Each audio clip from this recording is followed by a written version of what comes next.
वन्दे तद्गुणलब्धये वन्दे तद्गुणलब्धये। पंच परमेश्वरी भगवान की 24 तीर्थंकर भगवान की 16 कारण महापर्व की आज की अभीक्ष ज्ञानोपयोग भावना की चारित्र चक्रवर्ती आचार्य श्री शांति सागर जी महाराज की गुरुनाम गुरु आचार्य श्री ज्ञान सागर जी महाराज की दीक्षा प्रदाता परम पूज्य आचार्य गुरुवर श्री विद्यासागर जी महाराज की वर्तमान आचार्य श्री समय सागर जी महाराज की मेरे अपर श्रवण श्री नियम सागर जी महाराज की देवरो परम पूज्य दीक्षा श्री ऋषभ सागर जी महाराज की जय जय जय। परम दीक्षा श्री अग्निधर सागर जी महाराज की जय जय जय। समस्त मुनि संघ की जय जय जय। नमोस्तुते। 16 कारण महापर्व का चौथा दिन है और आज की भावना का नाम है अभीक्ष ज्ञानोपयोग भावना। सबसे पहले अपन इसका अर्थ समझेंगे। अभीक्ष ज्ञान और उपयोग ये 3 शब्द हैं। अभीक्ष का अर्थ होता है निरंतर, लगातार, और ज्ञान का अर्थ तो आपको पता है। ज्ञान का मतलब क्या?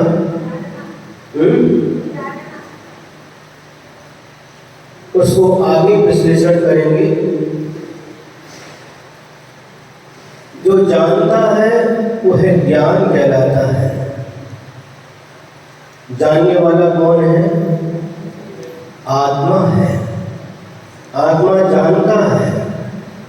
जिसके द्वारा जानता है उसका नाम ज्ञान है, और जिसके द्वारा देखता है उसका नाम दर्शन है। तो जिस शक्ति के द्वारा आत्मा जानता है उसका नाम ज्ञान है। और इसके बाद में तीसरा शब्द है उपयोग। उपयोग मतलब उसमें एकाग्र चित्त होकर के अपने मन को स्थिर करना। क्या योग के आगे को उपसर्ग लगा दिया तो उपयोग शब्द बन गया। अलग अलग प्रकार के उपसर्ग होते हैं और उनको लगाने से अलग अलग अर्थ निकलते हैं। मूल में शब्द योग है, योग के आगे उप उपसर्ग लगाए तो उपयोग बन गया। सम उपसर्ग लगाए तो संयोग बन जाता है। वी उपसर्ग लगा दे तो वियोग बन जाता है। आ उपसर्ग जोड़े तो आयोग बन जाता है। नी उपसर्ग जोड़े तो नियोग बन जाता है। ऐसे अलग अलग प्रकार के उपसर्ग जोड़ने से अलग अलग शब्द के अर्थ निकलते हैं। तो निरंतर ज्ञान में अपना उपयोग होना। ज्ञान आत्मा का स्वभाव है। ज्ञान आत्मा का लक्षण है। आत्मा को छोड़ करके ज्ञान अन्यत्र नहीं पाया जाता। आत्मा में ही ज्ञान पाया जाता है। ज्ञान को छोड़कर आत्मा नहीं रहता और आत्मा को छोड़ करके ज्ञान नहीं होता। लेकिन यहाँ पर कौन से ज्ञान की बात है? संसार में जितने भी जीव हैं सभी के पास ज्ञान विद्यमान है। उपयोग जीव का लक्षण उपयोग है और वह उपयोग दर्शनोपयोग और ज्ञानोपयोग के भेद से दो प्रकार का है। और यह जीव का लक्षण है तो उपयोग के बिना अर्थात ज्ञान के बिना और दर्शन के बिना कोई भी जीव नहीं पाया जाता। एक इंद्री से लेकर के संगी पंचेंद्री तक के जीव जो संसारी जीव कहलाते हैं और दूसरे मुक्त जीव होते हैं, इन सबके पास में ज्ञान पाया जाता है। लेकिन संसारी जीव के पास में जो ज्ञान है वह वैभाविक है,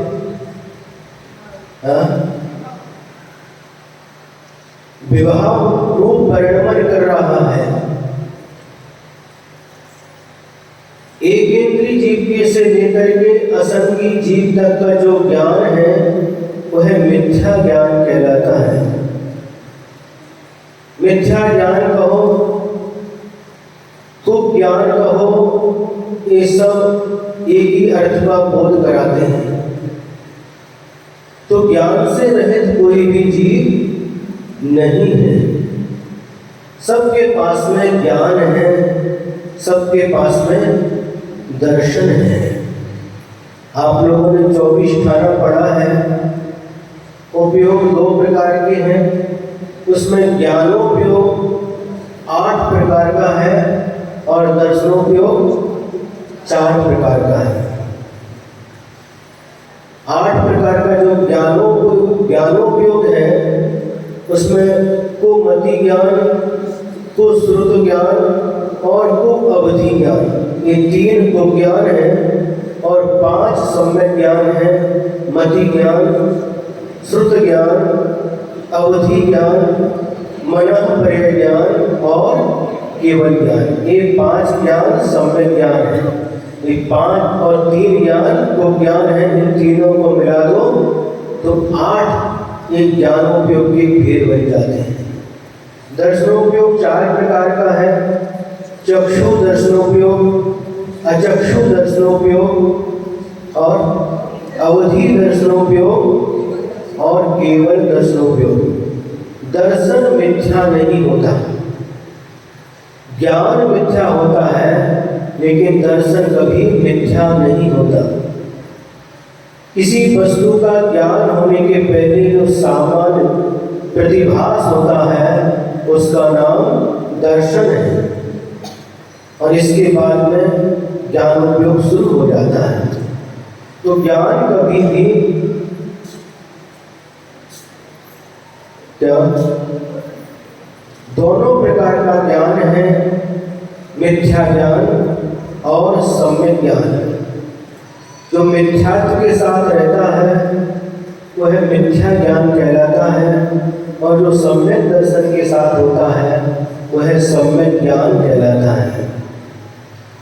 अनादिकाल से इस आत्मा ने मिथ्या ज्ञान और मिथ्या दर्शन का चिरकाल तक अनुभव किया है।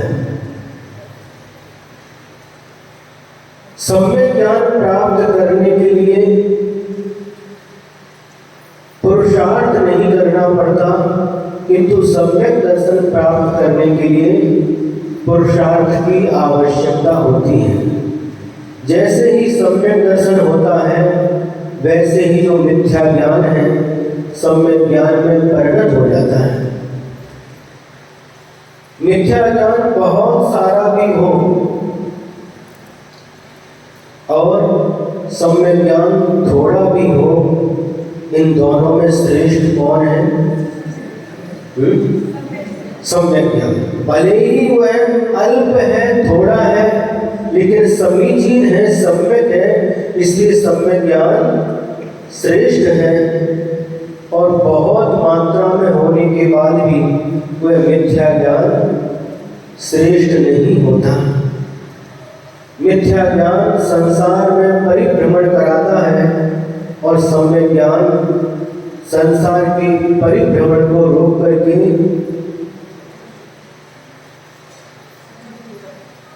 संसार के किनारे पर लगा देता है, मोक्ष को प्राप्त करा देता है। आचार्य भट्टकेर स्वामी ने मूलाचार में 2 गाथा लिखी है। उनका ज्ञान किसे कहते हैं, इसके बारे में 2 गाथाएं लिखी है। जेन तच्चम विमुच्येच जेन चित्तम निरुच्छति जेन अत्ता विसुच्येच तम ज्ञानं जेन शासने जेन रागा विरज्येच जेन सेये सुरज्यति जेन मेत्ति पभावेच तम ज्ञानं जेन शासने। जिन शासन में ज्ञान किसको कहा है, 2 गाथाओं के माध्यम से आचार्य महाराज हमको समझा रहे हैं। क्या कह रहे हैं? जेन तज्जम विमुच्येच, जिसके द्वारा तत्व का बोध होता है उसे ज्ञान कहते हैं। तत्व क्या है? कितने तत्व होते हैं? 7 तत्व होते हैं। जीव, अजीव, आश्रम, पंथ, संवर, निर्जरा और मोक्ष। द्रव्य कितने होते हैं? 6 होते हैं। जीव द्रव्य, पुद्गल द्रव्य, धर्म द्रव्य, अधर्म द्रव्य, आकाश द्रव्य और काल द्रव्य। पदार्थ कितने होते हैं? 9 होते हैं। 7 तत्वों में पुण्य और पाप 2 मिला दो तो 9 पदार्थ हो जाते हैं।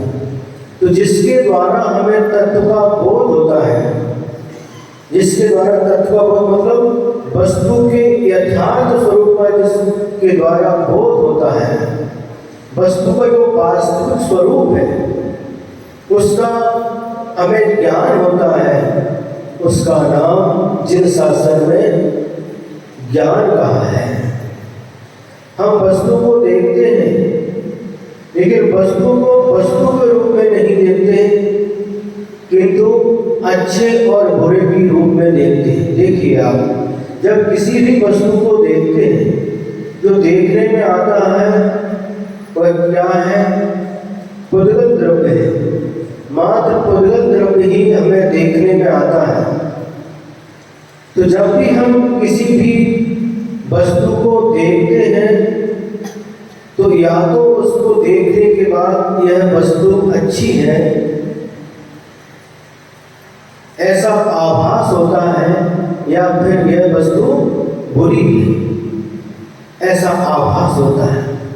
और उस वस्तु को जब हम अच्छी या बुरी के रूप में देखते हैं तो जो वस्तु हमें हमारे मन को अच्छी लगती है उसको देख करके उसे प्राप्त करने की भाव मन में उत्पन्न होता है, और उस वस्तु को देख करके हर्ष उत्पन्न होता है। होता कि नहीं? ये वस्तु अच्छी है, जो वस्तु मन को अच्छी लगती है और वह वस्तु जब मिल जाए तो मन में हर्ष होता है, उस वस्तु के प्रति राग उत्पन्न हो जाता है। और जिस वस्तु को हम बुरी के रूप में देखते हैं, यह वस्तु अच्छी नहीं है, बुरी है, और वह वस्तु का यदि हमारे यहाँ संयोग हो जाता है तो उस वस्तु को हम दूर करने का प्रयास करते हैं, यह वस्तु यहाँ से हट जाए। उसको देख करके विषाद होता है, द्वेष उत्पन्न होता है। तो हम वस्तु को जब अच्छी के रूप में देखते हैं तो उससे राग करते हैं, और जब बुरी के रूप में देखते हैं तो द्वेष उत्पन्न होता है। लेकिन जो वस्तु के यथार्थ स्वरूप को समझते हैं, उस वस्तु को देखते हुए जानते हुए भी न राग करते हैं और न द्वेष करते हैं, वस्तु को वस्तु के रूप में देखते हैं। इसे जिन शासन में ज्ञान कहा है। जेन चित्तम निरुद्धति, और जिसके द्वारा हमारा चित्त यानी मन का निरोध हो जाता है। जो मन पंचेंद्रिय के विषयों की ओर दौड़ता है। जो मन कसायों की ओर जाता है, जो मन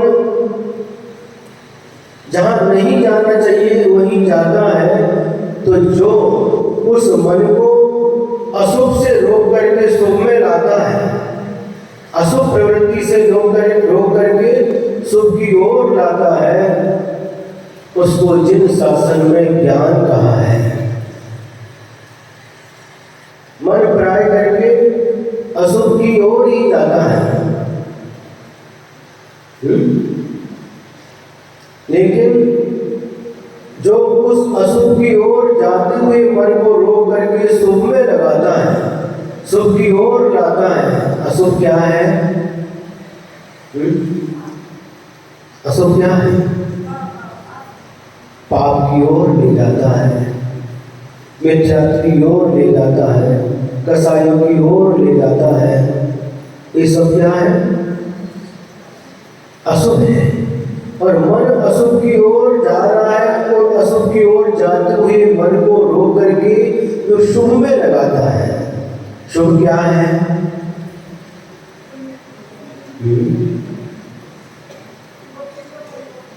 वीतराग प्रभु के चरणों में लेकर के जाता है, स्वाध्याय में लगाता है, ध्यान में लगाता है, दान में लगाता है। ये शुभ कार्य है। तो जो अशुभ से रोक करके मन को शुभ में लगाता है, उसका नाम ज्ञान है।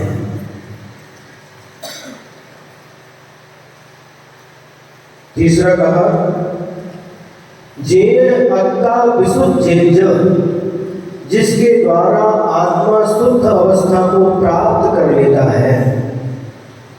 हमारी आत्मा कैसी है? शुद्ध है? नहीं है।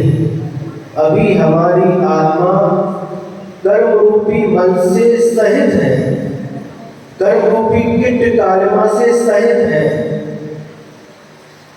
और सिद्ध भगवान की आत्मा कर्म रूपी कीट कालिमा से रहित है। जो कर्म रूपी कीट कालिमा से रहित है, वह आत्मा शुद्ध आत्मा कहलाती है। तो जो हमें हमारी आत्मा को शुद्ध अवस्था को प्राप्त करा देता है, जिन शास्त्रों में उसका नाम ज्ञान कहा गया है। अब जेन रागा ब्रजेज, जिसके द्वारा यह जीव राग से विरक्त हो जाता है।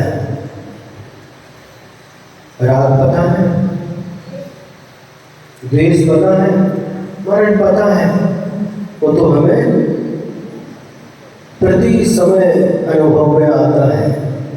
राग द्वेष से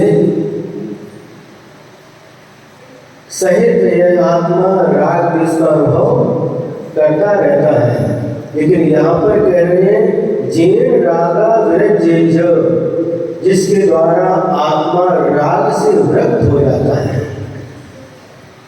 जिस वस्तु के प्रति हमारा अनुराग होता है, प्रेम होता है, उसके प्रति राग उत्पन्न होता है। तो राग उत्पन्न होना ये ज्ञान नहीं है कि किस राग से विरक्त होना। तो जिसके द्वारा यह आत्मा राग से विरक्त हो जाता है, किससे राग होता है? पंचेंद्रिय के विषयों के प्रति राग होता है। और जिसके द्वारा यह आत्मा इन पंचेंद्रिय के विषयों के राग को छोड़ देता है और वीतरागता के प्रति राग करने लग जाता है। राग कितने प्रकार का है?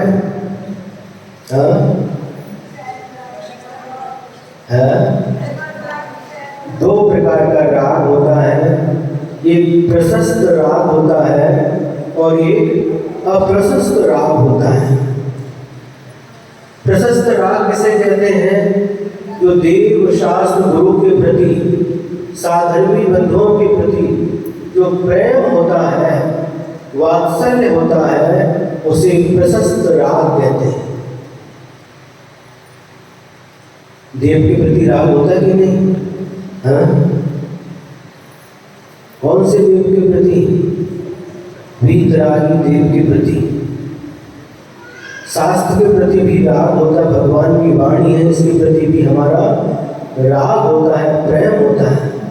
और गुरुओं के प्रति भी हमारा राग होता है कि नहीं? अनुराग होता है। इसे कहते हैं धर्मानुराग। धर्म के प्रति और धर्मात्माओं के प्रति जो राग होता है, अनुराग होता है, वह धर्मानुराग कहलाता है। और यह धर्मानुराग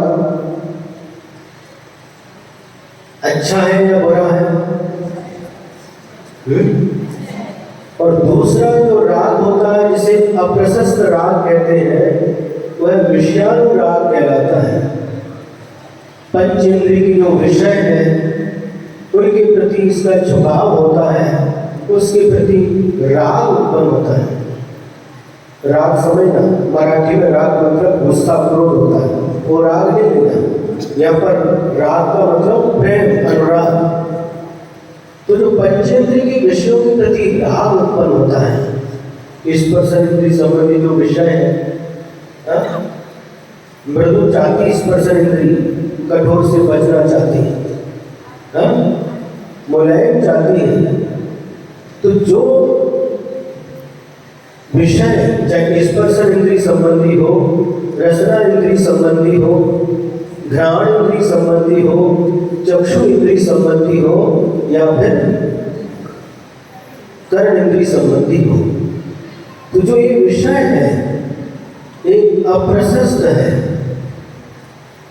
लेकिन ये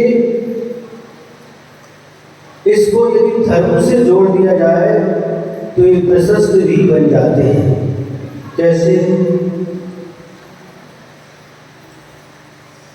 जैसे आप पूजन करने के लिए आए हैं और पूजन की थाली है, थाली में अष्टद्रव्य रखा हुआ है और उसमें फल भी है, बादाम भी है, अखरोट भी है, काजू भी है, जो भी आपने रखा है।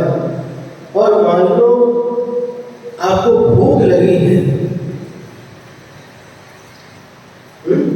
भूख लगी है और वो वस्तु आप देख रहे हैं, लेकिन फिर भी आपको आपके मन में उसे खाने के भाव नहीं आते। आते क्या? नहीं आते। ये तो भगवान की पूजा के लिए है, ये चढ़ाने के लिए, खाने के लिए नहीं है। एक बात और, जब कभी आप आहार दान करते हैं, आहार दान करते हैं और आहार देते समय भी सारी की सारी खाद्य सामग्री आपके हाथ में है और पेट में उंदर उड़ी मार रहे हैं,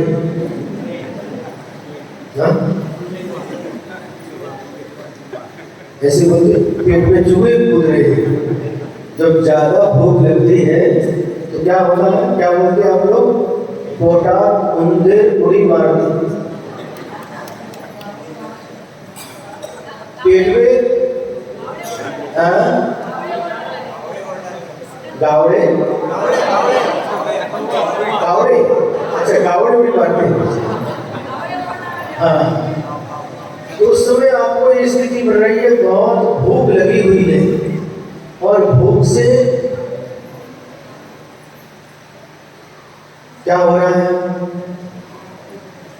जब भूख लगती तो क्या होता है? खाने के भाव उत्पन्न होते हैं। लेकिन उस समय आप थाली पकड़े हुए हैं, आपकी फेवरेट वस्तु भी थाली में है और भूख भी लगी है, पेट खाली है और आप सामने जो पात्र है मुनि महाराज खड़े हुए हैं और आप आहार दे रहे हैं, आहार दे रहे हैं। लेकिन फिर भी भूख लगने के बाद भी, उस वस्तु को देखने के बाद भी आपके मन में उस समय खाने के भाव नहीं आते।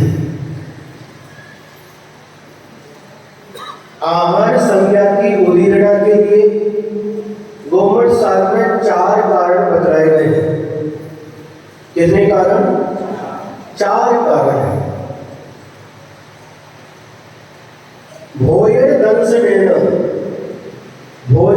देखने से आहार संज्ञा उत्पन्न हो जाती है, आहार संज्ञा की उदीर्णा हो जाती है। दूसरा, तस्व जोगेण, उस भोजन में अपना उपयोग जाने से भी आहार संज्ञा की उदीर्णा हो जाती है। और तीसरा कारण है ओम कोठाई, कोठ म्हणजे ओठ, पेट खाली होने से भी आहार संज्ञा की उदीर्णा होती है। ये तीन कारण बाह्य कारण है और अंतरम कारण है असाता वेदनी का उदय। तीन कारण बहिरंग है, भोजन को देखना, भोजन में उपयोग होना और पेट का खाली होना, ये बाह्य कारण है और अंतरम कारण है असाता वेदनी की उदीर्णा। इन कारणों के मिलने से आहार संज्ञा की उदीर्णा हो जाती है। अब वहां पर देखिए, जब आप आहार दान दे रहे हैं तो कितने कारण हैं। अंतरंग में असाता वेदनी का उदय भी चल रहा है, पेट खाली भी है, भोजन को देख भी रहे हैं, उसमें उपयोग भी है, लेकिन फिर भी उस समय आहार दान देते समय खाने के भाव उत्पन्न नहीं होते। इंद्रिय के विषय है कि नहीं, इस पर रसना इंद्रिय के विषय है, लेकिन फिर भी उस समय हमारे खाने के भाव उत्पन्न नहीं होते। होते कि नहीं? किसी के भी नहीं होते, छोटे बच्चे के भी नहीं होते। एक बार की बात है, अमरावती में थे 2014 में, इस चातुर्मास के कुशल चातुर्मास के पहले, और वहां पर एक छोटा सा बालक था, उसका नाम था अर्पण। 7-8 साल का, 6-7-8 साल का था, छोटा सा था। वो आता था, बस जब भी समय मिला तो आकर के बैठता था, सेवा करना, कहीं जाना तो कमंडल को हाथ में लेना। तो उसको आहार दान देने की बहुत रुचि थी। गर्मी की छुट्टी तक डेली आता था। जब स्कूल चालू हो गई, जो जैसे ही आहार का समय आता था, वह अपनी माँ से कहता था, आई माझा पोट दुखते। क्या बोलता था? मेरा पेट दुख रहा है, और बस हाँ ठीक है बेटा, स्कूल में मत जाओ। और जैसे ही आहार का समय हुआ, 16 पहन करके जो माँ देती थी उसको लेकर के आहार देने के लिए आ जाता था।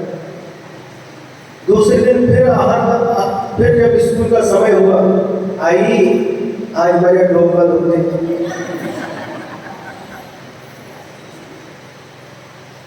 आज सिर दर्द हो रहा, हाँ बेटा ठीक है, स्कूल मत जाओ स्कूल।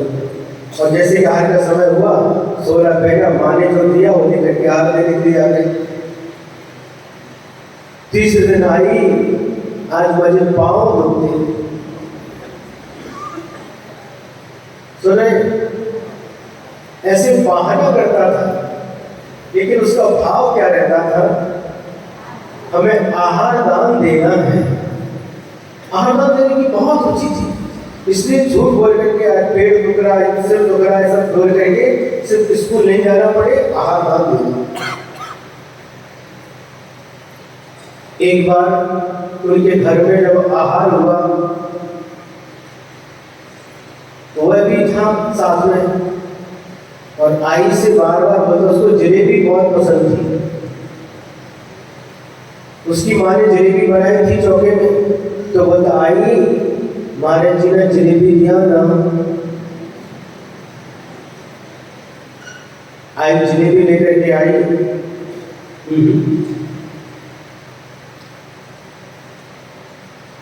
थोड़ी देर हो गई, पुनः बोलता, आई महाराज जी ने जलेबी दिया ना। ऐसे बोलते ना महाराज। फिर नहीं दिया, तीसरी बार, फिर 4 बार, 5-6 बार जब हो गया, फिर बोला वो, आई महाराज जी ने जलेबी दिया ना। तो आई बोली, बाढ़ महाराज जलेबी घेर नहीं, तो मला दिया।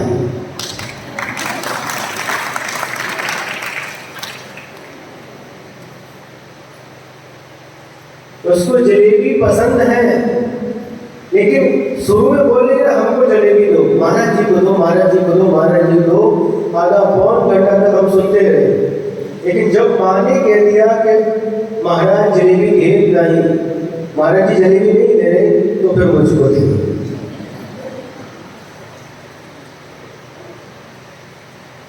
तो वहां पर जो बच्चे के भाव भी कम नहीं होते, कई बार छोटे छोटे बच्चों के भाव भी बड़ों के समान होते हैं, बड़ों से भी बढ़कर के होते हैं।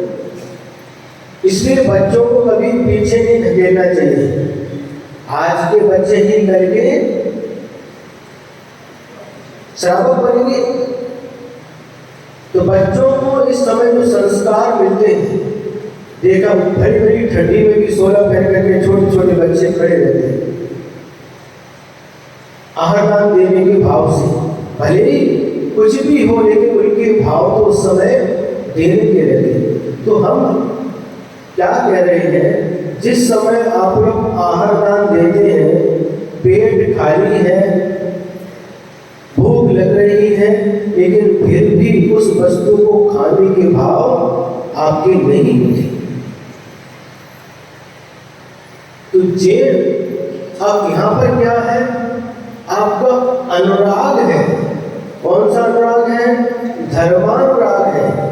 जो पात्र हमारे यहाँ आए हैं उनके प्रति अनुराग है। उसी धर्मानुराग से आप जो आहार सामग्री दान दे रहे हैं, और देने के बाद भी मन में प्रसन्न हो रहे हैं। दान देय मन हर्ष विशेष, हर्ष के साथ, प्रसन्नता के साथ वह दान दे रहे हैं, और देने के बाद मन में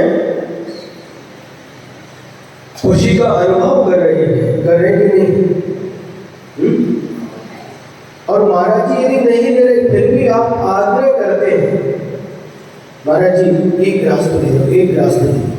महाराज जी नहीं दे रहे, आप देना चाह रहे हैं, लेकिन फिर भी वहां पर क्या होता है, आपके देने के भाव से, भले महाराज ले या नहीं ले, लेकिन देने के भाव से आप लोग उस समय आपका जो राग है, प्रशस्त राग है, और प्रशस्त राग होने के कारण से जो देने के भाव है, उस देने के भाव से निरंतर शांतिशय पुण्य कर्म का संचय करते हैं। तो ये प्रशस्त राग है, गुरु के प्रति राग, जो अनुराग है, प्रशस्त राग है। इसलिए आप भैयावृत्ति करते हैं, आप दान देते हैं, सेवा करते हैं, साधु को कोई कष्ट ना हो इसका ध्यान रखते हैं। ये सब बातें क्या हैं, ये प्रशस्त राग के अंतर्गत आते हैं। यह प्रशस्त राग है। और घर परिवार से राग, मकान से राग, धन से राग, पंचेंद्रिय के विषयों से राग, ये सब अप्रशस्त राग है। ये दोनों ही राग हैं, लेकिन दोनों में जमीन आसमान का अंतर है। अंतर है कि नहीं? एक बार सुधा सागर महाराज जी क्षुल्लक अवस्था में थे, और एक पंडित जी उनके पास पहुंच गए। नई नई दीक्षा हुई थी, और कहने लगे, महाराज क्या किया आपने? माता पिता से राग छोड़ा, घर परिवार से राग छोड़ा, गुरु से राग करने लग गए। सुन रहे? क्या अंतर आया? उनसे राग छोड़ा और इनसे राग को जोड़ लिया, क्या अंतर आया? करो एक ही तो है। तो नई दीक्षा हुई तो इनको इतना पता नहीं था। आचार्य श्री के पास गए, आचार्य श्री ऐसे ऐसे आज दोपहर में पंडित जी आए थे, वो ऐसा बोल रहे थे कि दीक्षा लेकर के आपने क्या किया? दीक्षा के पहले घर परिवार माता पिता से राग था, उनसे राग छोड़ा तो गुरु से राग कर दिया, अंतर क्या हुआ? तो उस समय आचार्य श्री ने बहुत सुंदर पंक्तियां लिखी। क्या लिखा? संध्या में भी लाली होती, प्रभात में भी लाली है, एक सुलाती एक जगाती कितने अंदर वाली है। सुन, फिर एक बार बोलो। संध्या में भी लाली होती, प्रभात में भी लाली है, एक सुलाती एक जगाती कितने अंतर वाली है।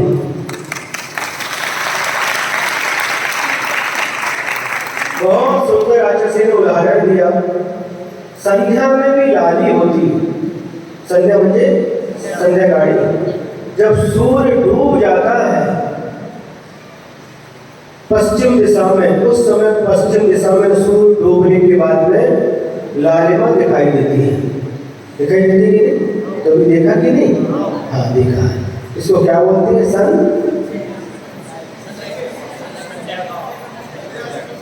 सनसेट है।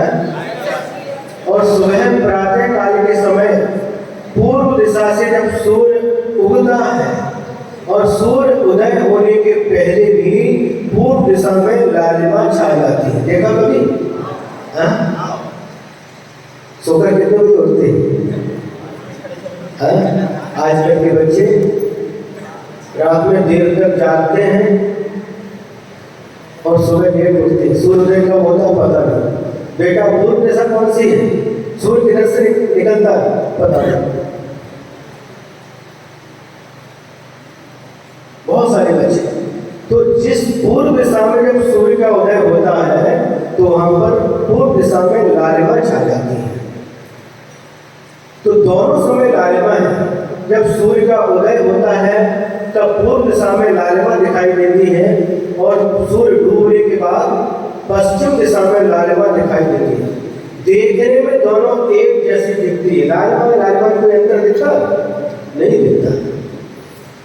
संध्या में भी लाली होती, प्रभात में भी लाली है, किंतु एक सुलाली। शाम के समय जब लालिमा होती है सूर्य डूबने के बाद पश्चिम दिशा में, उस लालिमा के बाद में अंधकार छा जाता है। धरती पर अंधकार छा जाता है। सारी धरती अंधकारमय हो जाती है, होती कि नहीं? और सुलाती। रात आने पर क्या होता है? सो जाते हैं। उस लालिमा के बाद धरती पर अंधकार छा जाता है और प्रातः काल जब सूर्य का उदय होता है उसके पहले जो लालिमा होती है उसके बाद सूर्योदय होता है और पूरी धरती पर प्रकाश फैल जाता है। देखने में दोनों लालिमा एक जैसी दिखती है, लेकिन कितना अंतर है।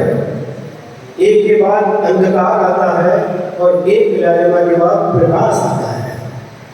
तो आज असी ने कहा, समझाया कि जो परिवार से, धन से, शरीर से राग होता है वह संध्या काल की लालिमा के समान होता है। और जो धर्मात्माओं से अनुराग होता है, देव शास्त्र गुरु से अनुराग होता है, वह प्रातः काल की लालिमा के समान होता है, जिसके बाद जीवन में प्रकाश भर जाता है।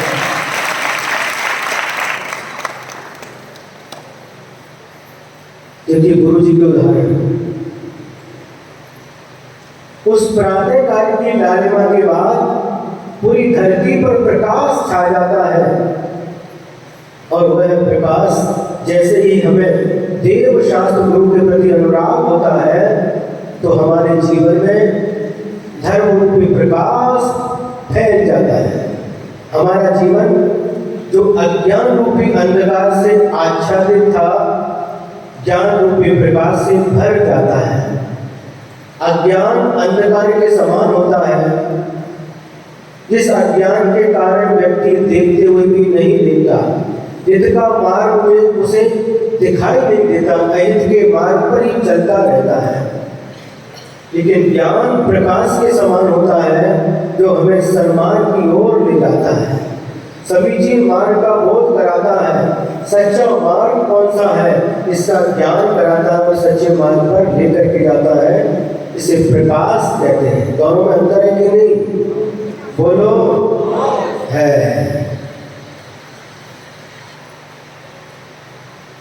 तो ये दोनों ही राग हैं, जेन रागा वृज्ज। यहाँ पर कह रहे हैं जिससे ये आत्मा राग से व्रत होता है। कौन से राग से? इसका क्रम है, पहले अप्रशस्त राग को छोड़ता है, पहले प्रशस्त राग को नहीं छोड़ता, पहले अप्रशस्त राग को छोड़ता है शरीर से, और शरीर के जितने भी संबंधी हैं, चेतन अचेतन जितने पदार्थ हैं जिनसे राग था, उस राग को पहले छोड़ता है, उसके बाद में प्रशस्त राग को अपनाता है, देव शास्त्र गुरु के प्रति राग करता है, और इसके बाद में इस राग को छोड़ना नहीं पड़ता। जब शुद्धात्मा में लीन हो जाता है, ध्यान में लीन हो जाते वो मुनि महाराज, कौन से ध्यान में? अप्रमत्त अवस्था में शुद्धोपयोग में लीन हो जाते हैं, आत्मा का ध्यान करते हैं, उस समय वह प्रशस्त राग भी छूट जाता है। प्रशस्त राग कहाँ तक होता है? जब जब प्रवृत्ति करते हैं, प्रवृत्ति के समय वह प्रशस्त राग होता है। जैसे अप्रमत्त अवस्था में जाते हैं, सामान्य में लीन हो जाते हैं, उस समय प्रशस्त राग भी छूट जाता है। लेकिन अप्रशस्त राग छोड़ने के लिए पुरुषार्थ करना पड़ता है। और कहो नहीं, ये प्रशस्त राग तो राग है, यह राग आग कहे सदा ताते समामृत से चिर भजे विषय कसाय अब तो त्याग निज पद भी। ये राग आग में कौन सा राग? जो विषयों के प्रति राग है, पंचेंद्रिय के विषयों के प्रति, यह आत्मा को संतप्त करता रहता है, जलाता रहता है। तो कहा इस राग को पहले छोड़ो।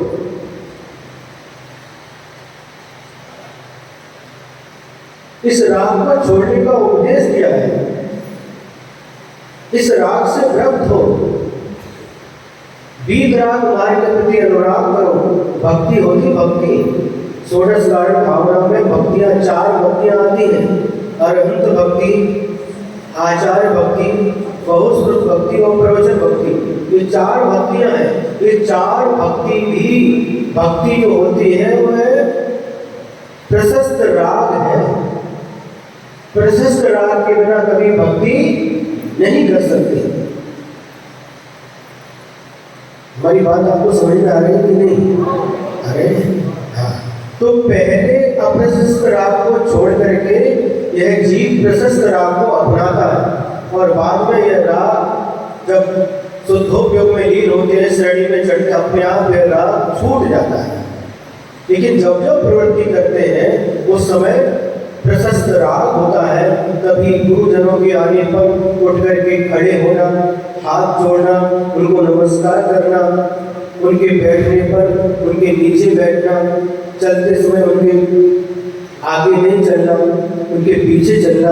ये जो भी विनय बताई है यह बिना राग के नहीं होती। ये प्रशस्त राग होता है, प्रशस्त राग का प्रतीक है। गुरु का शिष्य के प्रति और शिष्य का गुरु के प्रति भी जो अनुराग होता है, ये क्या है? प्रशस्त राग है। माँ का बेटे के प्रति और बेटे का माता पिता के प्रति जो राग होता है, यह अप्रशस्त राग कहलाता है। परिवार के प्रति जो राग है वह अप्रशस्त राग है। धन संपत्ति के प्रति जो राग है वह अप्रशस्त राग है।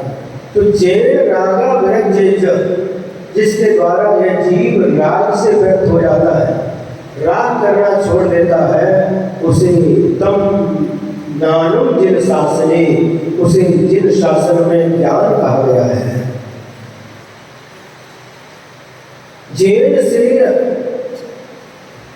जैन रागा विरज्य, जैन से सुरजनी, और जिसके द्वारा यह जीव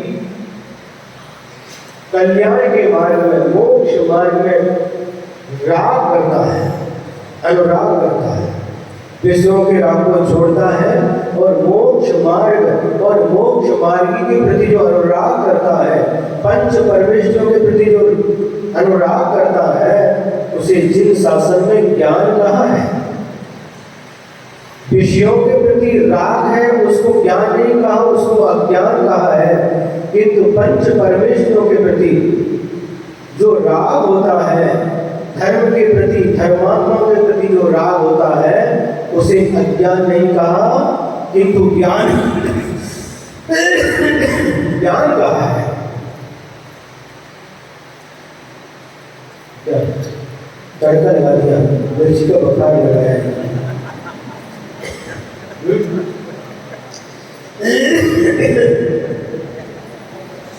तो जिसके द्वारा विषयों के प्रति राग को छोड़ता है और कल्याण मार्ग के प्रति, अपने आत्मा के हित के प्रति, मोक्ष के प्रति, मोक्ष मार्ग के प्रति, मोक्ष मार्ग के प्रति अनुराग करता है, इसको जिन शासन में ज्ञान कहा है। जेण वित्ति पभा वेजम, और जिसके द्वारा अपनी आत्मा को मैत्री भाव से भावित करता है। जिसके द्वारा, जिस भावों के द्वारा अपनी आत्मा को मैत्री भाव से भावित करता है। मैत्री भाव का मतलब क्या है? क्यों? जिस मैत्री भाव से अपनी आत्मा को भावित करता है, उसका नाम जिन शासन में ज्ञान कहा है। मैत्री भाव क्या है?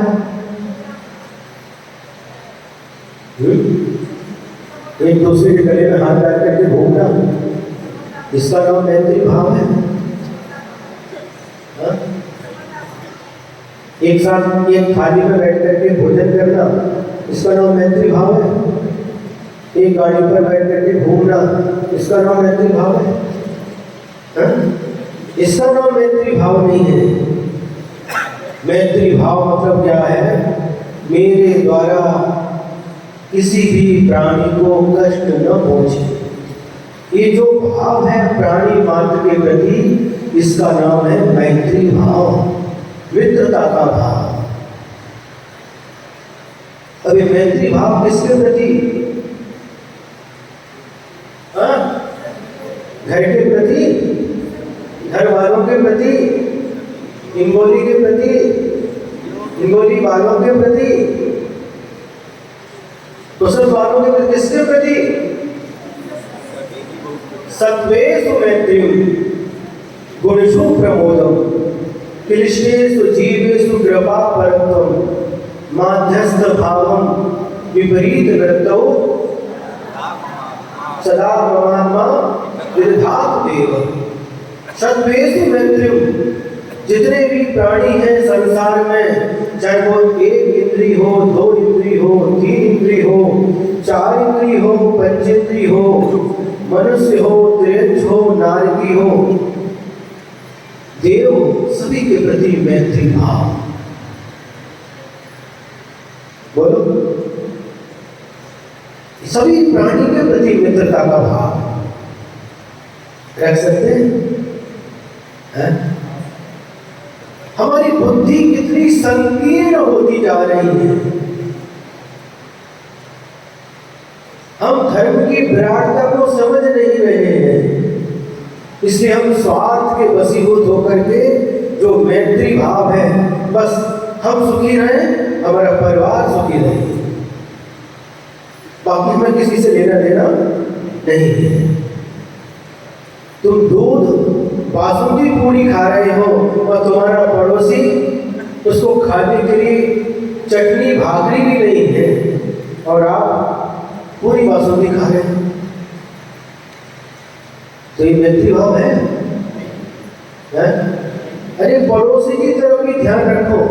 सब प्राणी मात्र के प्रति मैत्री भाव की बात कर रहे हैं। हम लोग संकीर्ण, हमारी बुद्धि संकीर्ण होती जा रही है, संकीर्ण होती जा रही है। जीव कितने हैं? अनंतानंत जीव से भरा हुआ यह जगत है, तरस स्थावर जीवों से भरा हुआ यह जगत है। सब प्राणी के मात्र के प्रति हमारा मैत्री भाव, मैत्री भाव जगत में मेरा सब जीवों से नित्य रहे। नित्य मतलब हमेशा, निरंतर प्राणी मात्र के प्रति हमारा मैत्री भाव हो, 3 लोग हम सब छोड़ दिया, एक इंद्री से लेकर असंगी पंचेंद्री तक गए, देव गए, नारकी गए, त्रिंज गए, मनुष्य बचे। मनुष्य में भी हम कहाँ के? पुसत बालों के प्रति, पुसत में भी धाकड़ के प्रति, धाकड़ में भी आहाड़े, आहाड़े में भी मतलब एक उदाहरण दे रहे, उसमें भी कितने हमारा विभाजन होता गया, कितने हम उस जो विशालता थी है, आहाड़े में भी तो हमारा परिवार है, परिवार में भी भाई अलग, भाई है वो भी भाई है परिवार के, लेकिन उनसे भी अलग जो हमारी पत्नी, हमारे बच्चे, उसके बाद बच्चे भी बाजू में, पत्नी आगे, हैं? उसके बाद बच्चे भी बाजू में, पत्नी आगे थे। तो हमारी कितनी संकीर्णता बढ़ती जा रही है। धर्म कहता है कि प्राणी मात्र के प्रति मैत्री भाव,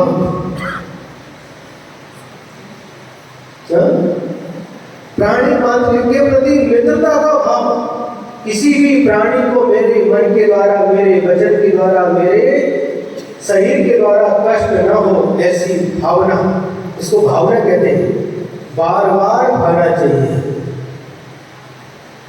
सुने कि नहीं? हाँ, ये मैत्री भाव संकीर्णता का प्रतीक नहीं है, कि हृदय की विशालता का प्रतीक है। प्राणी मात्र के प्रति मित्रता का भाव करोगे कि नहीं? बोलो, भाव तो करो। सभी प्राणी के प्रति मित्रता भाव। और मान लो आपके घर में कोई नागोबा निकल करके आ गए, हाँ, और फुस फुस करने लगे, महाराज जी का प्राणी मात्र के प्रति मित्रता का भाव रखना।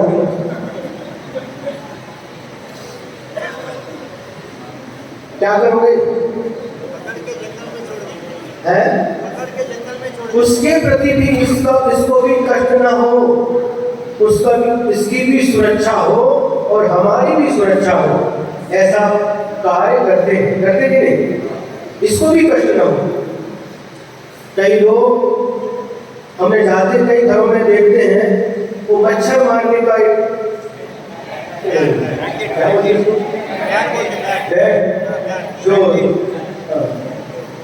और लेकर के बैठे रहते, करते रहते हैं, क्या करते पता नहीं, बाद में समझ में आया इसमें करंट रहता है और मच्छर को वो मारते रहते हैं। ये क्या है? ये संकल्पी हिंसा है, किसी जीव को कष्ट पहुंचाना हिंसा है, अधर्म है, पाप है। कहाँ मित्रता, मैत्री भाव? अरे यदि आपको मच्छर से बचना है, डर रहता है कि मच्छर ने काट लिया तो मलेरिया ना हो जाए, डेंगू ना हो जाए, तो फिर क्या करना है? सबसे अच्छा उपाय है, कई प्रकार के उपयोग आप लोग क्या क्या करते रहते हैं, उससे कई बार मच्छर बेहोश से मर भी जाते हैं। सबसे अच्छा उपाय मच्छरदानी।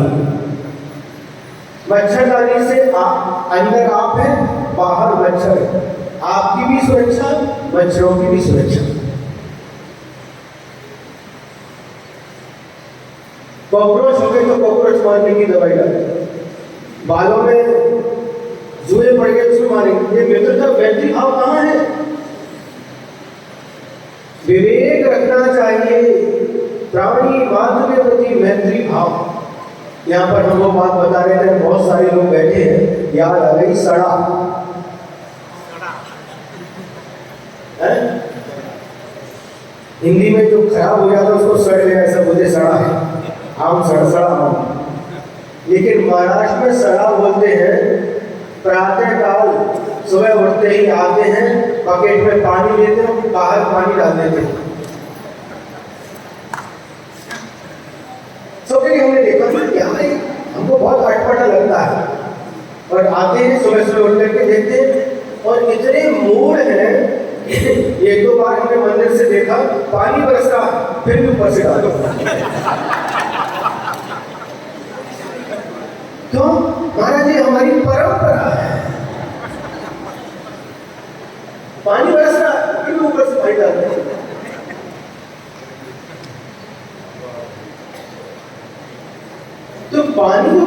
डालते हैं, उसका कारण क्या है?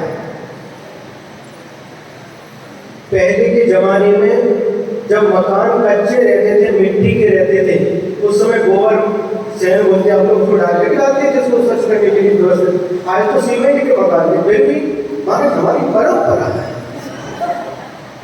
आमची सासूबाईची सासूबाई पण सासूबाईची सासूबाई सासूबाई सगळे करत होते म्हणून मी करतो, मी सोडणार नाही, हे आमची परंपरा आहे।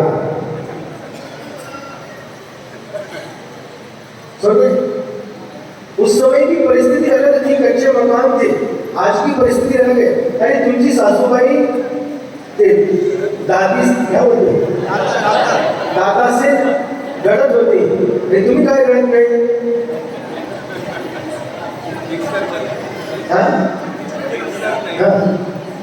तुमची सासूबाई चूलवर भाकरी करत होती, तुम्ही गॅस कशाला वापरते?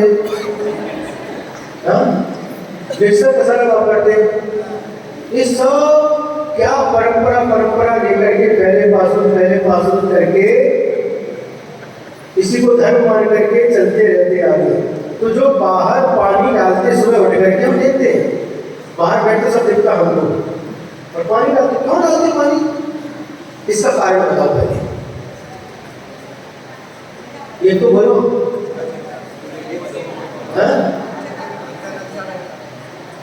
बोलो। ये बोले इनका उत्तर है कि रोकड़े स्वच्छता के लिए डालते हैं।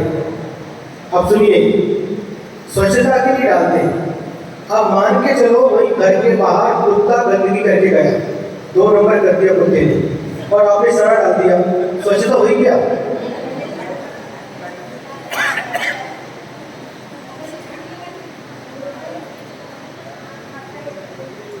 कुत्ता ने गंदा किया और उसी पर सड़ा डाल दिया।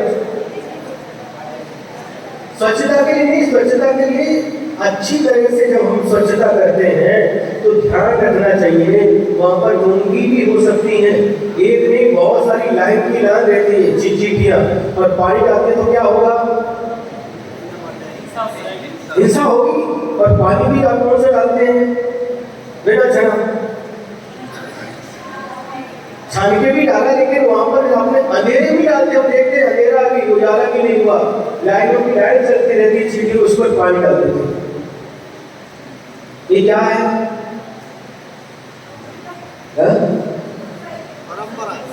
परंपरा। ये परंपरा है। ये कैसी परंपरा है? ये यहाँ पर कह रहे हैं कि हमारे द्वारा किसी भी प्राणी को कष्ट न हो। आप जिस समय पानी डाल रहे हैं उस समय कितने जीव हो सकते हैं वहां पर, और उन जीवों की हिंसा हो सकती है। जिस परंपरा से हिंसा पुष्ट होती हो, जिस परंपरा से विख्यात पुष्ट होता हो, जिस परंपरा से अधर्म पुष्ट होता है, ऐसी परंपरा को छोड़ देना चाहिए।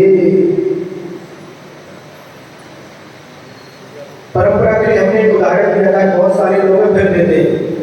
एक आचार्य सरस्वती सागर महाराज जी के शिष्य थे, दक्षिण वाले आचार्य सरस्वती सागर, उनके एक शिष्य थे संयम सागर जी महाराज, मुनि महाराज थे। 5-6 साल पहले उनकी समाधि हुई गोधली में, तो 2-3 बार हमको मिले, तो उन्होंने एक प्रवचन में उदाहरण दिया। कर्नाटक के थे वो, क्या उदाहरण दिया? हम पहले भी उदाहरण हमने दिया है, आज बहुत सारे लोग एक बार और देते हैं। जो परंपरावादी होते हैं उनके लिए एक उदाहरण दिया। क्या उदाहरण दिया? एक गांव में एक नदी थी, और नदी थी और इस तरफ एक गांव है और दूसरी तरफ दूसरा गांव था। तो लोग उस समय नदी को तैर करके जाते थे। क्या? नदी को की तरफ से नदी को तैर करके जाते थे। कहां पर? दूसरे गांव में। सुन रहे? उस गांव के इस गांव में आते थे तैर करके, इस गांव उस गांव में जब जाते थे आते थे तो तैर करके जाते थे। सरकार ने उस गांव उस नदी के ऊपर ब्रिज बनवा दिया, पुल बनवा दिया। पुल बनने के बाद में लोग पुल के ऊपर से जाने लगे, लेकिन कुछ लोग थे वो पुल बनने के बाद भी तैर करके ही उस गांव में जाते थे। किसी ने उससे पूछा, भाई तुम तैर करके क्यों जाते हो? तो पुल बन गया, पुल के ऊपर से जाया करो। नहीं, पहले पासून आमचे आजोबा आजोबाचे वडील, आमचे वडील, वडीलचे वडील, वडीलचे वडील, वडीलचे वडील, आजोबा आजोबा सगळे पाऊन पाऊन तैर करके ही जाते थे। सब हमारे ये परंपरा है, हमारे दादाजी, दादाजी के दादाजी, दादाजी के दादाजी के सब तैर करके जाते थे। ये हमारी परंपरा पहले पासून, हम इस परंपरा को छोड़ नहीं सकते। संयुक्त सागर महाराज ने उदाहरण दिया, मतलब परंपरा वाले लोग कैसे होते? अरे दादाजी के समय पुल नहीं था, ब्रिज नहीं था, इसलिए तैर करके जाते थे। अब तो पुल बन गए, इसके ऊपर से अब नहीं, पहले पासून हम तैर करके जाते थे, आज भी हम तैर करके जाते थे।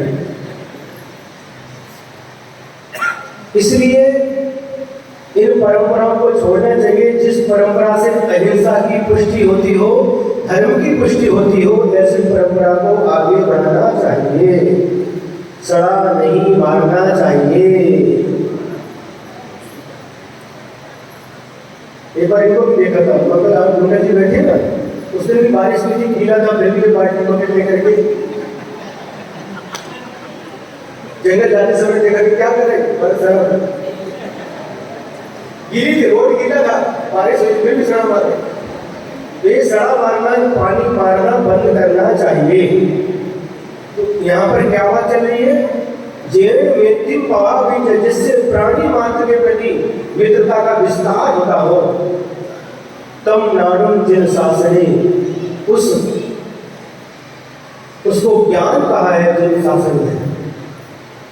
तो प्रत्येक क्रिया में आपको ध्यान में रखना चाहिए। आप लोग श्रावक हैं, पूर्ण रूप से तो आप अहिंसा का पालन नहीं कर सकते, लेकिन जितना अधिक से अधिक हो हिंसा से बचना चाहिए। एक बार गाड़ी पर गए, कोई काम है, ठीक है गए, लेकिन बार बार व्यर्थ में गाड़ी को इधर उधर घुमाना, पंखा चल रहा तो नहीं, पंखा के बिना नहीं रह सकते, ठीक है, लेकिन जब आप चले गए फिर भी पंखा घूम रहा है, ये अनर्थ दंड कहलाता है। जितना आवश्यक हो अनावश्यक हिंसा से बचना चाहिए और अपनी दृष्टि को विशाल रखना चाहिए। प्राणी मात्र के प्रति कहा है। सोचो, जो पानी आप छानते हैं जैन धर्म में, जो पानी छानने की परंपरा है, ये क्या परंपरा है? उन प्राणियों के प्रति भी हमारा दया भाव रहता है, करुणा भाव रहता है, जो जीव हमें दिखाई नहीं देते। जल में जो जीव भरे रहते हैं, आंखों से दिखाई नहीं देते, लेकिन फिर भी शास्त्रों में लिखा है, जयवाणी में लिखा है, इसमें जीव रहते हैं। उन जीवों को छाड़ करके हम जीवानी छोड़ते हैं, वापस उसी पानी में उन जीवों को छोड़ देते हैं। ये क्या है? ये मित्रता का प्रतीक। उन जीवों के प्रति भी हमारी मैत्री भाव है, उनकी भी हम रक्षा के भाव रखते हैं। प्राणी मात्र की रक्षा के भाव हमारे मन में जो रहता है, रहना चाहिए, इसी का नाम मैत्री भाव है। प्राणी मात्र के प्रति सुने कि नहीं? सब भेदभाव छोड़ करके प्राणी मात्र के प्रति हम सबके हैं, सब हमारे हैं। जब हमारे का भाव आएगा तो किसी भी प्राणी के प्रति हमारा दुर्भाव नहीं रहेगा, किसी भी प्राणी को कष्ट देने का भाव नहीं रहेगा। हमेशा जैसे हम अपने कष्ट से बचते हैं, कष्ट दूर करते हैं, उसी प्रकार से सभी के कष्ट दूर करने का भाव हमारे मन में आएगा, और इसी का नाम मैत्री भाव है। सत्वेषु मैत्री, सभी प्राणियों के प्रति मित्रता का भाव, इसका नाम ज्ञान है। महाराज सुनने में तो बहुत अच्छा लगता है। लई गोड वाटते, ऐकून तुमच्या प्रवचन ऐकून मला लई गोड वाटते, गोड वाटते, बहुत अच्छा लगता है। ये सुनने में अच्छा लगता है, लेकिन ये भगवान की वाणी है, हमारी वाणी नहीं है। भगवान की वाणी जो प्राणी मात्र का हित करने वाली होती है, ऐसे भगवान की वाणी को हमें आत्मसात करना चाहिए। आत्मसात का मतलब क्या है? जब पत्थर के ऊपर पानी गिरता है, थोड़ी सी हवा चली, थोड़ी सी धूप आ गई, सूख जाता है, लेकिन जो मिट्टी रहती है उस पानी को आत्मसात कर लेती है, पूरा मिट्टी भीग जाती, आत्मसात कर लेती है। उसी प्रकार से भगवान की वाणी सुनते समय हमें पत्थर जैसा गीला नहीं होना, किंतु मिट्टी जैसे पानी को सोख लेती है, आत्मसात कर लेती है, उसी प्रकार से भगवान की वाणी को हमें आत्मसात करना है। जब भगवान की वाणी को जब आत्मसात करेंगे तो फिर कभी भी हम किसी भी प्राणी का अहित नहीं कर सकते। सुनेंगे नहीं? इसका नाम ज्ञान है, और ऐसे ज्ञान में अपना उपयोग होना, इसका नाम है अभीक्ष ज्ञानोपयोग भावना। शास्त्र पढ़ते समय नहीं, किंतु निरंतर, अभीक्ष का अर्थ है निरंतर, इसी में उपयोग होना, किसी भी प्राणी को हमारे द्वारा कष्ट ना हो, इसमें उपयोग होना, चलते समय, बोलते समय, बैठते समय, बोलते समय, खाते समय, पीते समय, ये ज्ञान रहना, इसका नाम है, इसको ज्ञान कहते हैं, और इसमें उपयोग होना ये ज्ञानोपयोग है, अभीक्ष ज्ञानोपयोग है। राग द्वेष से दूर रहना, ये ज्ञान का प्रैक्टिकल है, ये ज्ञान का फल है, इसमें उपयोग होना। हमारा ज्ञान राग द्वेष सहित होता है, लेकिन हमें क्या करना है? राग द्वेष से जितना अधिक से अधिक हो सके हमें ऊपर उठना है। आचार्य श्री ने ब्रह्मचारी अवस्था में जब सिद्धवरकूट में थी, एक सिद्ध क्षेत्र है इंदौर के पास सिद्धवरकूट, 1997 में गुजरात यात्रा, गिरनार जी की यात्रा करके आचार्य श्री संघ से बिहार करते करते महाराष्ट्र आए थे। मांगी तुंगी, पारोला, चोपड़ा आदि गांव होते हुए, धरण गांव, बुरहानपुर, खंडवा होते हुए सिद्धवरकूट पहुंचे थे, और वहां पर आचार्य श्री ने हमारे लिए, हम लोगों के लिए परीक्षा मुख का स्वाध्याय करवाया था। न्याय ग्रंथ है परीक्षा मुख, तो परीक्षा मुख का स्वाध्याय जब आचार्य श्री करवा रहे थे तो उसमें एक सूत्र आया था, अज्ञान निवृत्ति हानोपादान उपेक्षाश्च फलम। सम्यक ज्ञान का फल क्या है? तो इस सूत्र में बताया, साक्षात फल अज्ञान निवृत्ति। उस तत्व संबंधी, उस द्रव्य संबंधी, उस वस्तु संबंधी जो हमारा अज्ञान था, वह अज्ञान दूर हो जाता है। ये तो साक्षात फल है। सुने, जैसे पुद्गल है, स्पर्श रस गंध वर्ण बंधा पुद्गला, ये कहा है, तो ये उस संबंधी जो अज्ञान था, ये पुद्गल की पहचान नहीं थी, तो उस ज्ञान के माध्यम से अज्ञान की निवृत्ति हो गई। ये पुद्गल है, ये जीव है। जीव का लक्षण ज्ञान दर्शन है, ये जीव का लक्षण है, और स्पर्श रस गंध वर्ण ये पुद्गल का लक्षण है। ये जीव है, ये पुद्गल है। जीव अलग है, पुद्गल अलग है। ये ज्ञान हो गए, अज्ञान की निवृत्ति हो गई। अब हान का मतलब हे बता, हे छोड़ने योग्य होता है, उसको हे कहते हैं, और जो ग्रहण करने योग्य होता है उसको उपाधि कहते हैं। अभी अज्ञान की निवृत्ति हो गई, ये पुद्गल का लक्षण है और ये जीव का लक्षण है। जीव अलग है और पुद्गल अलग है, ये ज्ञान हो गया, अज्ञान की निवृत्ति हो गई। अब इसके बाद में हान मतलब जो हे है, छोड़ने योग्य। छोड़ने योग्य क्या है? ये पुद्गल छोड़ने योग्य है, ये हे है। शरीर भी पुद्गल है, धन संपत्ति, मकान, जमीन जायदाद सभी पुद्गल है, ये हे है, ये छोड़ने योग्य है। पाप हे है, ये छोड़ने योग्य है। ये जब ज्ञान हो गया तो समय क्या करता है? और उपाधि क्या है? आत्म तत्व उपाधि है, प्रत संयम उपाधि है, रत्नत्रय उपाधि है। मिथ्यात्व हे है, सम्यक दर्शन उपादेय है। मिथ्यात्व छोड़ने योग्य है, सम्यक दर्शन ग्रहण करने योग्य है। असंयम छोड़ने योग्य है, संयम ग्रहण करने योग्य है। ये जब ज्ञान हो जाता है तो ज्ञान के बाद में ये जो मिथ्यात्व है, ये जो असंयम है, ये जो पाप है उसको छोड़ देता है और उपाधिभूत जो आत्म तत्व है, सम्यक तो है, रत्नत्रय है, संयम है, इसको ग्रहण करता है।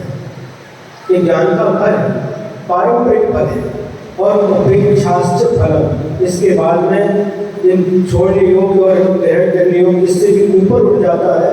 व्रतों का पालन, व्रतों का नियम लिया था, 5 महाव्रत, 5 संधि, ये सब नियम लिया था। अब जिस समय वह ध्यान में लीन हो जाते हैं तो व्रत भी उस समय छूट जाते हैं। सुने कि नहीं? व्रत छूटने मतलब अब जैसे नियम है 24 घंटे में एक बार आहार करना, ये सारा संधि का पालन करना। जब ध्यान में बैठे उपवास ले लिया तो समय व्रत को छोड़ना पड़ता है, अपने आप छूट जाता है। तो जब संकल्प किया है तो व्रत सबसे पहले हमारा जब व्रत छोड़नी है तो व्रत लेना ही क्यों? सुने, समाधि तंत्र में आचार्य पूज्यपाद स्वामी ने लिखा है, सबसे पहले अव्रतों को छोड़ो, व्रतों को ग्रहण करो, और जब आप ध्यान में लीन हो जाओ तो व्रत अपने आप ही छूट जाते हैं।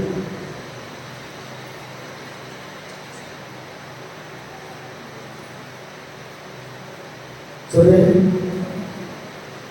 एक ज्ञान हमें पाप की ओर ले जाता है, एक ज्ञान हमें धर्म की ओर ले जाता है, एक ज्ञान अंधकार की ओर ले जाता है, एक ज्ञान प्रकाश की ओर ले जाता है, एक ज्ञान विष की ओर ले जाता है, एक ज्ञान अमृत की ओर ले जाता है, एक ज्ञान पंचेंद्रिय के विषयों की तरफ ले जाता है और एक ज्ञान पंचेंद्रिय के विषयों से व्यक्त करा देता है। एक ज्ञान हमें संसार की ओर ले जाता है, एक ज्ञान हमें मोक्ष की ओर ले जाता है। ये दोनों ज्ञान है, लेकिन पहले वाले जो ज्ञान है जिससे आत्मा का पतन है, अधर्म की ओर ले जाते हैं, वह ज्ञान यहाँ पर ज्ञान संज्ञा से नहीं कहा गया। जो ज्ञान आत्मा का उत्थान कराता है, आत्मा का उत्सर्ग कराता है, उसको ही यहाँ पर ज्ञान कहा है। ऐसे ज्ञान में सतत अपना उपयोग होना। मात्र पुस्तक 24 घंटे हाथ में ले पढ़ते रहते हैं, उसको अभीष्ट ज्ञानों को कहें क्या? बोलो।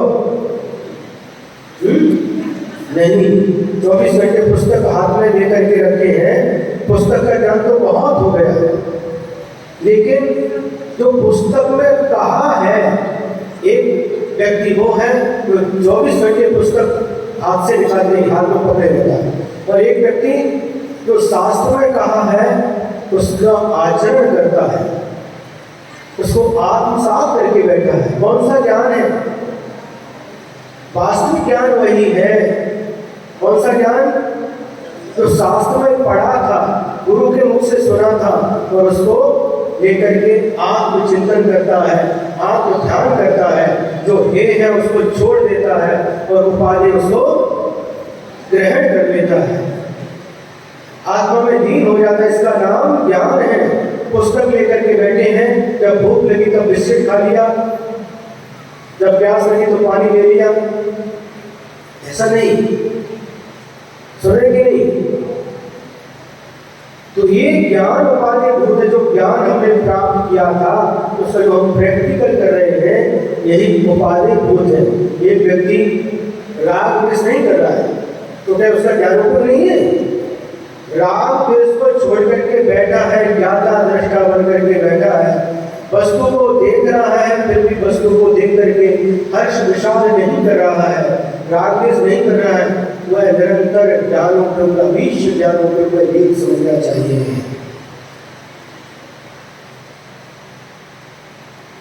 ठीक है, समय हो गया क्या?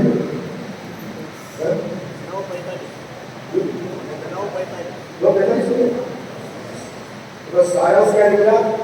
जो ज्ञान आत्मा को अहित से बचाता है, हित में लगाता है ना? जो ज्ञान आत्मा को अहित से बचा करके हित में लगाता है, वही ज्ञान है, और जो ज्ञान हित में लगाता है उसमें जो उपयोग निरंतर बनाए रखता है वही अधीश ज्ञान उपयोग कहलाता है। जैसे छोटा एक बच्चा है, अब छोटा सा उदाहरण लेकर के समाप्त करते हैं। एक छोटा सा बच्चा है, छोटा बच्चा मतलब अभी उसको चलते नहीं आता, किंतु घुटने के बल से चलता है, और सामने एक दीपक जल रहा है, और दीपक की लौ को देख करके उसको बहुत अच्छी लगती है, और वह जाता है। कहाँ जाता है? उसके पास जाता है और उसको पकड़ने का प्रयास करता है। तो उसकी माँ कहती, नहीं बेटा हाँ, बेटा हाँ, ठीक है। एक बार हो गया, 2 बार हो गया, 3 बार हो गया, 4-5 बार हो गया, जब भी जाता बेटा तो माँ कहती, बेटा हाँ, उसके पास नहीं जाना। अब एक बार माँ कोई काम कर रही थी और क्या हो गया, उसका माँ का ध्यान नहीं, तो उसने गया और उसने लोगों को पकड़ लिया तो एकदम हाथ में चटका लग गया। चटका लगा तो रोने लगा, चिल्लाने लगा। माँ का ध्यान गया, तुरंत दौड़ करके माँ आई, देखा क्या हो गया, हाथ में जो था जल गया, उसको फूंका और उस पर बाद में जो कुछ भी उसमें घी वगैरह लगा करके उसको उसका उपचार किया। अब उसको जब चटका लग गया, अब माँ कहती उस दीपक को लेकर के आती है, बेटा ये पकड़, हाँ। पहले माँ समझाती थी, माँ हाँ हाँ करती थी, तब उसको समझ में नहीं आता था। जब एक बार चटका लग गया, अब माँ लेकर के जाती दीपक को, बेटा ले पकड़, पीछे हटता, पीछे ले सकता, हाँ हाँ। उसी प्रकार से जिनवाणी माँ हमें समझाती है, राग द्वेष से, हाँ राग द्वेष से बचो, पंचेंद्रिय के विषयों से बचो, पाप से बचो। पाप की तरफ जाता है जीव, जिनवाणी माँ कहती हाँ। कसाई की तरफ जाता है, जिनवाणी माँ कहती हाँ। उसको समझ में नहीं आता।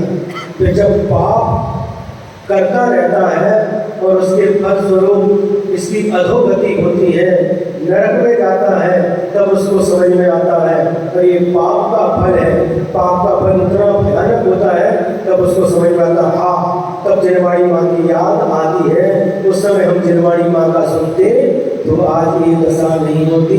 इसलिए जिनवाणी माँ हमारे लिए हम सबको संभालती है। जो कुछ भी हमें ज्ञान मिलता है भगवान की साक्षात वाणी है जिनवाणी, इसके ऊपर श्रद्धा रखो, विश्वास करो, और जो जिनवाणी माँ ने कहा है वह करो, और जिसके लिए निषेध किया है उससे बचो। तभी हमारा निरंतर अभ्यास करते रहेंगे और अभीच ज्ञान उपयोग भावना हमारी निरंतर वृद्धि को प्राप्त होती रहेगी। इन्हीं मंगल भावनाओं के साथ में सभी को ये भावना प्राप्त हो, सभी भावनाओं को भाते हुए तीर्थंकर प्रवृत्ति का बंध करें, सभी तीर्थंकर बने। ऐसी भावना भाने में क्या है, क्या हानि है? सभी जीव तीर्थंकर प्रवृत्ति का बंध करें, आत्म सुख को प्राप्त करें, इंद्रिय सुख का विसर्जन करें और अंत में मोक्ष सुख को प्राप्त करें। सभी प्राणी मात्र मोक्ष सुख की प्राप्ति करें, सभी को सिद्धत्व की प्राप्ति हो, अनंत सुख की प्राप्ति हो, प्रत्येक आत्मा को अनंत सुख की प्राप्ति हो।